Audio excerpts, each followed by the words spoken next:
नमस्कार मित्रांनो, जय सद्गुरू. मित्रांनो, धर्मवीर मुक्काम पोस्ट ठाणे हा दिवंगत शिवसेना नेते आनंद दिघे यांचे चरित्र उलगडणारा चित्रपट होता. त्याच्या पुढच्या भागाचा विचार करता आनंद दिघे यांची हिंदुत्वाची विचारधारा आणि त्यांनी प्रत्यक्ष कृतीमधून जे जपण्याचा केलेला प्रयत्न यावर अधिक लक्ष केंद्रित करण्यात आले आहे.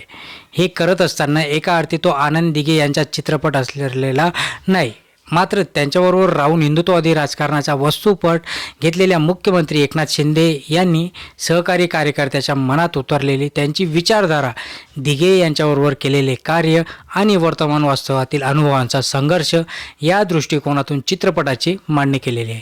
त्यामुळे साहजिकच चित्रपटाचा धागा पूर्ण न सोडता आनंद दिघे आणि एकनाथ शिंदे या गुरुशिष्यांच्या आयुष्यातील वास्तव घटनांचे धागे आणि त्या चित्रपटातील दृश्याविष्कारचे दृष्टीने घेतलेला स्वातंत्र्य अशी त्यांची सोयीची मांडणी लेखक दिग्दर्शक प्रवीण तरडे यांनी धर्मवीर 2 मुक्काम पोस्ट जो काही होता तो याच्यामध्ये मांडण्याचा प्रयत्न केला.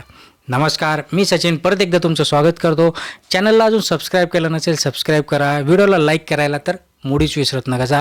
धर्मवीर 2 साहेबांच्या हिंदुत्वाची गोष्ट या चित्रपटाच्या शीर्षकात उल्लेख केल्याप्रमाणे शिवसेना प्रमुख बाळासाहेब ठाकरे यांनी दिलेल्या हिंदुत्वाचा हाकेला धाव घेऊन त्यांच्याबरोबर जोडला गेलेला आनंद दिघे यांच्यासारख्या कट्टर शिवसैनिक आणि त्यांनी आपल्या तडाखेबाज पद्धतीने कार्य करत घडवलेले कार्य यांच्यातून हा हिंदुत्ववादाचा विचार पुढे कसा झिरपत गेला याची झलक पाहायला मिळते. मात्र हा चित्रपट सुरुवातीपासून शेवटपर्यंत आनंद दिघे यांच्यावर केंद्रित राहिलेला नाही. तो त्यांच्या विचारांचा झेंडा आपल्या खांद्यावर घेतलेल्या एकनाथ शिंदे यांचा आहे. आनंद दिघे यांनी आपल्या कार्यातून हिंदू धर्म जगण्याबरोबरच लोकसेवेचाही वस्तुपाठ आपल्या सहकाऱ्यांना घालून दिला होता.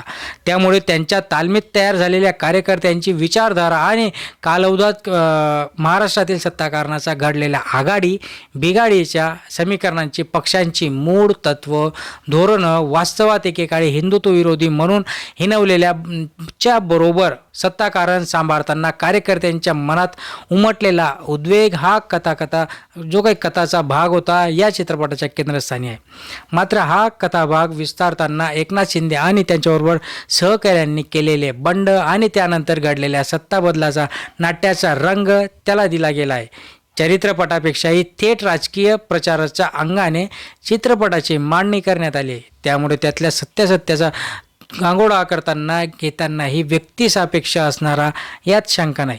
किंबहुना ते लक्षात घेऊन अशा पद्धतीचा प्रचारपट रंगवताना गोडीबंद पटकथा आणि त्याला तात्विक भावनिक संघर्षाचा मुलामा देत वेगवान अँग्री यंग मॅन धाटाची मांडणी दिग्दर्शक प्रवीण तरडे यांनी केले. यातले वास्तव संदर्भ सोडले तर स्वतंत्र काल्पनिक कथा म्हणून नक्कीच तो तरडे यांच्या नेहमीच्या शैलीतली धडाका चित्रपट म्हणून गणला गेला असता, पण तसं झालेलं नाही आहे. चित्रपटाची सुरुवात पालघर येथील साधूंच्या हत्येच्या घटनेने होते. त्या घटनेने अस्वस्थ झालेले तत्कालीन महाविकास आघाडी सरकारमध्ये नगरविकास मंत्री असलेले एकनाथ शिंदे आपल्या परीने ही घटना म्हणजे हिंदुत्वावर झालेला हल्ला आहे, त्याच्या विरोधात ठोस कारवाई व्हायला हवी ही भूमिका मांडण्याचा प्रयत्न करतात.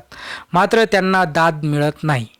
मुळात हिंदुत्ववादी विचारसरणी असलेल्या भाजपबरोबर युती सोडून सत्तेसाठी काँग्रेसबरोबर मनाविरुद्ध केलेली हात मिळवणे आणि त्यामुळे पक्ष कार्यकर्त्यांच्या मनामध्ये उमटलेल्या अस्वस्थतेला हुंकार कसा मिळत गेला याचा चित्रपट पहिला जो काही चौकट आहे ती सादर करतो. दिघे यांनी हिंदू साधुकांना दिलेला पाठिंबा, नंतर जबरदस्तीने धर्मांतर करण्यात ख्रिस्ती मिशनरीचा विरोध करणाऱ्यांमध्ये आपल्या लोकांना धर्माची जाण यावी यासाठी केलेला प्रयत्न, कठीण परीक्षांमध्ये 10वीपर्यंत विद्यार्थ्यांच्या आत्महत्या थांबवण्यासाठी सुरू केलेला सराव, परीक्षांमध्ये बाळासाहेबांच्या आदेशावरून अयोध्येला जाऊन बाबरी मशीद पाडणं, हाजी मलंग श्रीमलंग ओळखला जावा यासाठी केलेला संघर्ष, तत्कालीन सरकार विरोधी पोलीस आयुक्त त्यांनी यांना शिकवलेला धडा, साखर गोदामातून साठवून ऐन सणाच्या वेळेस ज्या काही गोष्टी घडल्या, भीक न मागता गोदावं रिकामी करतं त्यासाठी दिलेला संघर्ष, राखी बांधणाऱ्या मुस्लिम भगिनीला 3दा तलाक म्हणजे अशी धमकी देणाऱ्या नवऱ्याला घडवलेली अद्दल, अशा भूमिकांमध्ये या घटकांची मांडणी करण्यात आली आहे. त्यावेळी केलेल्या कृतींची आज वर्तमानमध्ये एकनाथ शिंदे यांच्याबरोबर घडलेल्या घटना आणि त्यांनी घेतलेल्या निर्णयाशी सांगड घालत हा कथाप्रवास आहे. दिग्दर्शकाने खेळता खेळता ठेवलेला आहे, म्हणजे मागच्या गोष्टी आणि आताच्या गोष्टी.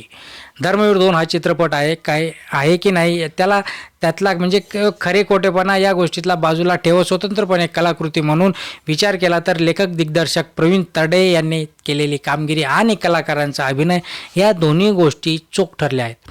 अभिनेता प्रसाद ओक यांनी आनंद दिघे यांची भूमिका पहिल्या चित्रपटही अगदी हुबेहूब साकारली होती. तोच प्रवास याही चित्रपट त्यांचा आहे.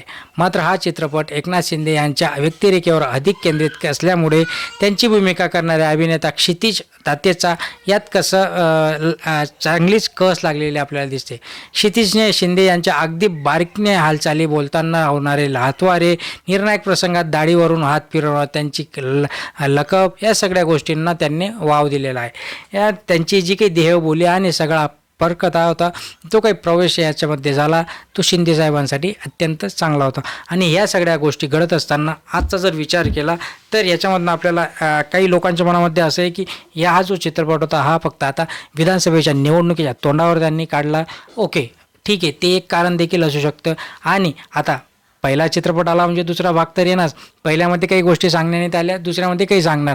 आता हा जो चित्रपट आहे या चित्रपटामधून सांगण्यात आलं की आनंद दिघे या साहेबांचा खून देखील झाला आहे. खून म्हणजे त्यांना घातापात झालेला असताना आणि ह्या सगळ्या गोष्टी याच्यातनं आता उपाडून येताना दिसत आहे. आणि याचाच फायदा मागच्या वेळेस ज्यावेळेस शिंदे साहेबांनी जी आपली शिवसेना सोडली त्यावेळेस त्याच्या आधी काही दिवस आधी हा चित्रपट रिलीज झाला होता. म्हणजे लोकांच्या मनामध्ये एक निगेटिव्ह जो काही विचार होता तो विचार यायला नको, जेणेकरून लोकांच्या मनामध्ये त्यांच्या पक्षाविषयी त्यांच्याविषयी चांगली भूमिका असायला पाहिजे असं देखील याच्यामध्ये त्यांचा विचार असू शकतो. आता ह्या सगळ्या ज्या गोष्टी असतात, या सगळ्या गोष्टी घडत असताना ज्यावेळेस चित्रपट लिहिला जातो, चित्रपट लिहिताना ज्यावेळेस मंगेश देसाईंचा इंटरव्ह्यू झाला, मंगेश देसाईंनी सांगितलं की हा चित्रपट सुरुवातीला माझ्या मनात होता की 2013 पासून हा चित्रपट बनवायचा. आता आनंद दिघे साहेबांचं जे काही निधन झालं ते 2001 साली झालं. आता 1 नंतर 13 म्हणजे जवळपास 12-13 वर्षाचा काळ गेला आणि त्याच्यानंतर ही पटकथा लिहिण्यासाठी मग डायरेक्टर हवा होता. डायरेक्टर मिळाला त्यांना प्रवीण तरडे. म्हणजे ह्या सगळ्या गोष्टी जोडून आल्या. प्रवीण तरडेंचा जो काही चित्रपट होता ओके मुळशी पॅटर्नमध्ये गाजला आणि त्याच्यानंतर मग एकनाथ शिंदे साहेबांना भेटण्यात आलं की ठीक आहे, हा डायरेक्टर आहे, हा आपला चित्रपट करू शकतो आणि चांगला उत्कृष्टरित्या हा चित्रपट येईल, जेणेकरून लोकांच्या मनामध्ये, समाजाच्या मनामध्ये एक जी काही दिघे साहेबांची छवी होती ती छवी परत एकदा उपाडून येईल आणि हिंदुत्ववादी आपलं शिवसेना परत एकदा चांगली बळकटी मिटवेल असंही त्यांना याच्यातनं वाटत असेल.